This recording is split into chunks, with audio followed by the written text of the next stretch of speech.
حیران کن بات تو یہ بھی ہے اس نے ہمارے بارے میں کچھ پوچھا ہی نہیں اور فوراً رات رکنے کی اجازت دے دی. لیکن خیر، صبح ہوتے ہی ہم یہاں سے نکل جائیں گے، اس لیے زیادہ سوچو نہیں اور بس سونے کی تیاری کرو، رات بہت ہو گئی ہے. نوشین کے سامنے کھڑے ہو کر اس نے اپنے دونوں ہاتھ اس کے سامنے پھیلائے جنہیں وہ مسکراتے ہوئے تھام گئی. میں نے سوچا تھا گھر جا کر تمہیں بتاؤں گا کہ آج تم کتنی پیاری لگ رہی ہو، مگر بیچاری قسمت. اس کے سجے سنورے روپ کو دیکھ کر اسد نے سرد آ بھری، جبکہ اس کی بات کا مطلب سمجھتے ہوئے نوشین کی کھلکھلاہٹ کمرے میں گونجنے لگی. اسے کہتے ہیں ارمانوں پر اوس پڑنا. ویسے اب بھی کچھ نہیں بگڑا. ارے مت کریں، پیچھے ہٹیں. اپنے قریب ہوتے دیکھ کر اس نے اسد کو پیچھے کرنے کی ناکام سی کوشش کی، مگر تبھی دیوار پر لگی تصویر زوردار آواز کے ساتھ نیچے گری. نوشین جھٹکے سے اس سے دور ہوئی اور گھبرا کر اسے دیکھا. ریلیکس نوشی، میں ابھی دیکھتا ہوں. اسد نے آگے بڑھ کر تصویر کو اٹھاتے ہوئے بغور اسے دیکھا. لالٹین کی پھیلی روشنی میں وہ بے رنگ تصویر جس میں اداس بیٹھی لڑکی ہاتھ میں سرخ رنگ کا دل پکڑے ہوئے تھی، اس سے خون ٹپک کر زمین کو بھی سرخ کر گیا تھا. یہ واحد رنگ تھا جو اس تصویر میں دکھائی دیتا تھا، دیکھنے والے کو وحشت میں مبتلا کر رہا تھا. اسد نے گھبرا کر اس تصویر کو واپس دیوار پر لٹکایا اور ایک آخری نگاہ اس پر ڈال کر فوراً پھیر لی. کیا ہوا اسد؟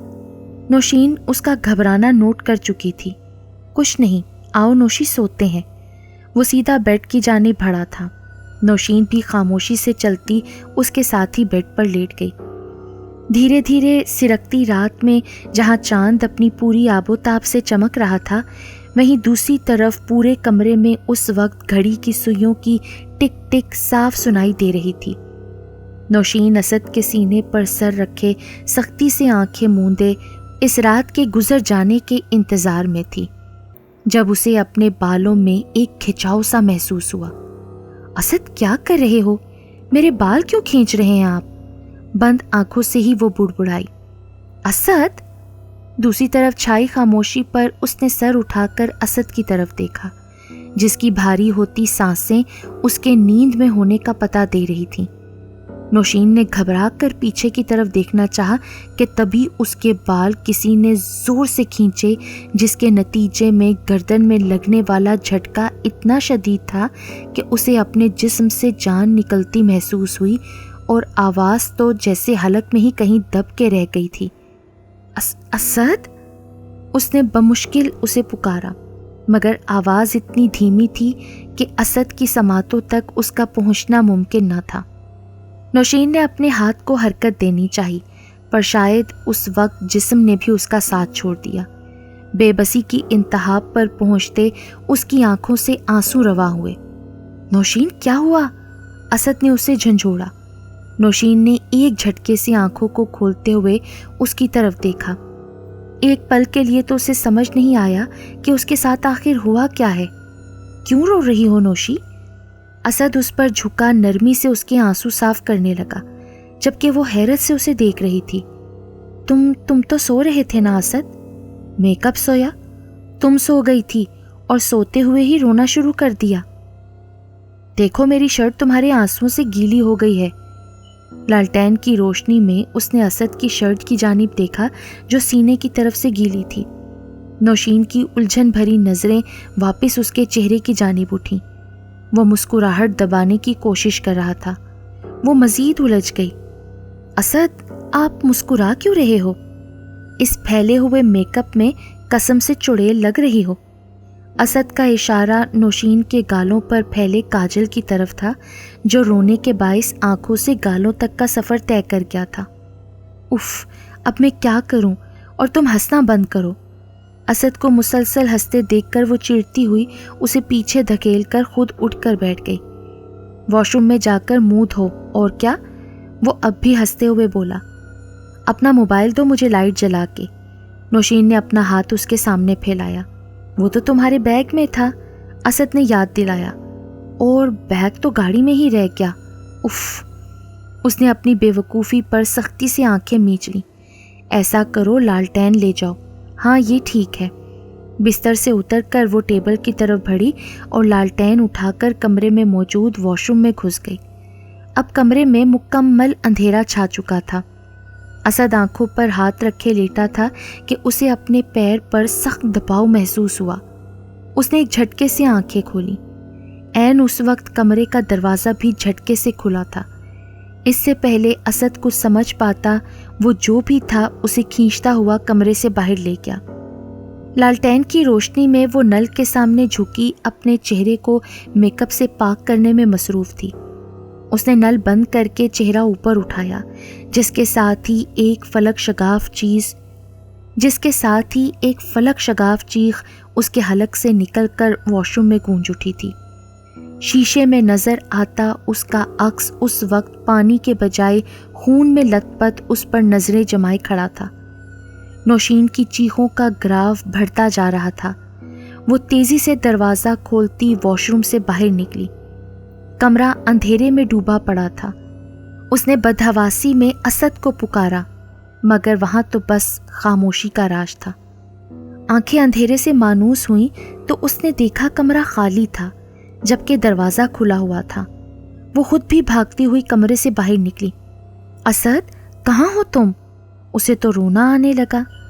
تنہا اس اندھیرے میں ڈوبے گھر سے اسے خوف محسوس ہو رہا تھا۔ اسد، اس نے پھر پکارا۔ جب دوسرے کمرے سے اسد کی چیخنے کی آواز سنائی دی، نوشین تیزی سے اس طرف بڑھی۔ دروازہ دھکیل کر اس نے جیسے ہی اندر قدم رکھا، سامنے ہی چھوٹی بچی کھڑی نظر آئی۔ کون ہو تم؟ اس نے حیرت سے پوچھا۔ دوسری جانب خاموشی چھائی رہی۔ وہ بچی بس خاموش کھڑی اسے دیکھے جا رہی تھی۔ بشیر کی بیٹی ہو؟ چلی جاؤ یہاں سے۔ مرد اور عورت کی ملی جلی آواز میں اپنے سوال کے بدلے ملنے والا جواب اور آواز اسے ایک بار پھر بھاگنے پر مجبور کر گیا تھا۔ وہ چیختے ہوئے سیڑھیوں سے اترنے لگی تھی۔ جب سیڑھیاں چڑھ کر اسد تیزی سے اس کے پاس آیا، نوشین نے خوف سے اسد کو دیکھا، جس کے سر سے خون نکل رہا تھا۔ اسے تو یقین کرنا بھی مشکل ہو رہا تھا کہ آیا سامنے کھڑا اسد اس کا شوہر ہے بھی یا نہیں۔ اسد، اس نے ڈرتے ڈرتے تصدیق چاہی۔ یہ گھر ٹھیک نہیں ہے نوشی، ہمیں جلد از جلد یہاں سے نکلنا ہوگا۔ وہ تکلیف زدہ لہجے میں بولا۔ پر تمہیں چوٹ کیسے لگی اسد؟ نوشین کی نظریں اس کے سر سے نکلنے والے خون پر جمی تھیں۔ نہ جانے کون سی طاقت تھی جو مجھے بیڈ سے کھینچتے ہوئے نیچے لاؤنج میں لے گئی تھی۔ بس اس دوران ہی میرا سر پھٹ گیا۔ یہ کہتے ہوئے اسد نے اس کا ہاتھ پکڑا اور تیزی سے سیڑھیاں اترنے لگا کہ تبھی سفید لباس میں لمبے بال اپنے آگے ڈالے ایک عورت ان کے سامنے آ کھڑی ہوئی تھی۔ وہ الٹے پاؤں اوپر کی طرف بھاگے۔ پورے گھر میں بچوں کے رونے اور عورتوں کے چیخنے کی آوازیں گونجنے لگیں۔ اسد، ہم نہیں بچیں گے، یہ ہمیں مار دیں گے۔ کانوں پر ہاتھ رکھے وہ روتے ہوئے بولی۔ نوشین پلیز رو نہیں، ہم نکل جائیں گے یہاں سے، بس تھوڑی ہمت کرو۔ اسد نے اس کا ہاتھ مضبوطی سے اپنی گرفت میں لیا اور چھت کی جانب جاتی سیڑھیوں کی طرف بڑھا ہی تھا جب وہی عورت چاروں ہاتھوں پیروں پر چلتی سیڑھیاں اترتی دکھائی دی۔ وہ واپس نیچے کی طرف بھاگے۔ اسد، میرا پیر! تیزی سے بھاگتے ہوئے نوشین کا پیر مڑا۔ وہ وہیں پیر پکڑ کر بیٹھ گئی۔ نوشین، ہمت کرو پلیز۔ اسد نے اس کا ہاتھ پکڑ کر کھڑا کیا اور اسے لیے لاؤنج کی طرف بڑھا۔ وقت کیا ہوا تھا انہیں کچھ خبر نہیں تھی۔ جیسے بھی کر کے اس آسیب زدہ گھر سے باہر نکلنا چاہتے تھے، پر کیسے یہ وہ خود بھی نہیں جانتے تھے۔ لاؤنج میں پہنچ کر دونوں اپنا سانس بحال کرنے کے لیے رکے تھے کہ اچانک خون کی بوندیں ان دونوں کے چہروں پر گرنا شروع ہوئیں۔ چہرہ جب اٹھا کر دیکھا تو چھت سے لٹکتے فانوس پہ کسی آدمی کی خون سے لت پت لاش لٹک رہی تھی۔ نوشین، بھاگو! اس آدمی سے نظر ہٹی تو اسد کی نظر نوشین کے پیچھے کھڑی اس لمبے بالوں والی عورت پر پڑی۔ وہ چیخا اور اسے لیے باہر جانے والے دروازے کی طرف بڑھا جو لاک تھا۔ ارے یہ تو لاک ہے اسد! نوشین روتے ہوئے بے بسی سے بولی، ساتھ ہی چہرہ موڑ کر پیچھے دیکھا۔ دائیں جانب سے نکل کر ایک بچی بھی انہیں اپنی طرف بڑھتی دکھائی دی۔ اسد جلدی کرو پلیز، یہ ہمیں مار دیں گے اسد، دروازے کو کھولنے کی کوشش کرو۔ دروازے کو کھولنے کی کوشش کرتا اسد خود بھی بے بس دکھائی دے رہا تھا۔ اس سے پہلے کہ وہ کچھ کرتا، کسی آدمی کے چیخنے کی آواز ان کے کانوں سے ٹکرائی۔ وہ پیچھے مڑے، وہی فانوس والا آدمی ہاتھ میں کلہاڑا پکڑے بھاگتا ہوا ان کی طرف آ رہا تھا۔ ان دونوں نے سختی سے آنکھیں میچ لیں۔ اب موت سے بھلا کون بھاگ سکتا تھا؟ اس آدمی نے کلہاڑا اسد کی طرف پھینکا، جس کے ساتھ ہی ایک زوردار آواز اس تنہا گھر میں گونجی تھی اور پھر سناٹا چھا گیا، موت کا سا سناٹا۔ اسد! نوشین نے آنکھیں کھول کر دیکھنا چاہا، پر چہرے پر پڑتی تیز روشنی اسے واپس آنکھیں بند کرنے پر مجبور کر گئی۔ نوشین! اسد کی آواز! نوشین نے دوبارہ بمشکل آنکھوں کو کھول کر دیکھا۔ چہرے پر پڑتی یہ روشنی سورج کی تھی اور سامنے ہی دروازے پر 2 آدمی کھڑے تھے۔ تو کیا صبح ہو گئی تھی؟ یہ اور اسد! اسد کا خیال آتے ہی اس نے خوف سے نظریں گھمائیں، پر وہ تو برابر میں ہی صحیح سلامت کھڑا ان آدمیوں کو ہی دیکھ رہا تھا۔ کون ہو تم لوگ اور اندر کیسے آئے؟ ان میں سے ایک آدمی نے پوچھا۔ جی وہ ہم، اور پھر اسد نے انہیں سب کچھ بتایا، جسے سن کر اس آدمی نے گہرا سانس لیا اور دونوں کو دیکھا۔ میں بشیر ہوں اور یہ میرا گھر ہے۔ اس آدمی کی بات پر اسد نے بے یقینی سے اسے دیکھا۔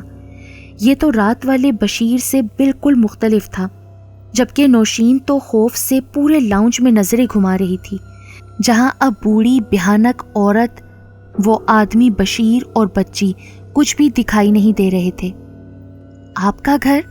ہاں یہ میرا گھر ہے، پر آسیب زدہ ہونے کے باعث میں اس گھر میں نہ رہ سکتا ہوں نہ اس کو بیچ سکتا ہوں۔ خیر اب تم دونوں جلدی سے یہاں سے نکلو، ہمیں یہاں پڑھائی شروع کرنی ہے۔ مالک مکان بشیر نے کہتے ہوئے اپنے ساتھ کھڑے آدمی کی طرف دیکھا، جو اپنے حلیے سے ہی کوئی عامل لگتا تھا۔ وہ زیر لب کچھ پڑھتا اندر کی طرف بڑھا تھا، جب مرد اور عورتوں کی ملی جلی آوازیں ایک بار پھر اس گھر میں گونجی تھیں۔ اسد فوراً ہی نوشین کا ہاتھ پکڑ کر دروازے سے باہر نکلا۔ تیزی سے بھاگتے ہوئے انہوں نے پیچھے مڑ کر بھی نہیں دیکھا اور سیدھا جا کر روڈ پر کھڑی اپنی گاڑی میں بیٹھے تھے۔